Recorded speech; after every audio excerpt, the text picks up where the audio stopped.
محبت کرنا یہ اتنا بڑا درجہ ہے۔ حدیث کے الفاظ ہیں، ایک شخص اپنے گھر سے نکلا، ساتھ والی بستی میں اپنے بھائی سے ملنے جا رہا تھا۔ مالک الملک نے ایک فرشتہ بھیج دیا۔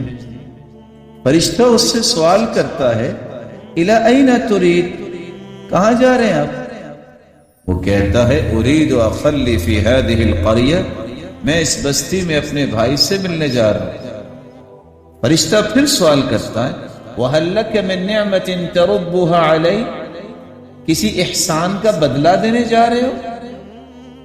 قال لا، کوئی احسان نہیں ہو سکتا۔ بدلہ کیا؟ غیر انی احببتہ فی اللہ، میں اللہ کے لیے اس سے محبت کرتا ہوں، اس سے بڑی بات کیا ہو سکتی ہے؟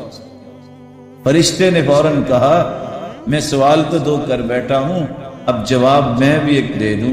مجھے اصل میں تیرے رب نے بھیجا ہے کہ جا کے اسے کہہ دو، جس طرح تو میری رضا کے لیے اس سے محبت کرتا ہے، تیرا رب تجھ سے محبت کرتا ہے۔ تو اللہ کی رضا کے لیے محبت کرنا یہ بہت بلند ہے، بلکہ اللہ جل جلالہ قیامت کو آواز دیں گے، ساری دنیا پریشانی کے عالم میں اللہ فرمائیں گے، این المتحابون بجلالی، اور میرے نام پہ ایک دوسرے سے محبت کرنے والے کہاں ہیں؟ آج میری محبت ان پہ واجب ہو گئی ہے، میں انہیں اپنے عرش کا سایہ نصیب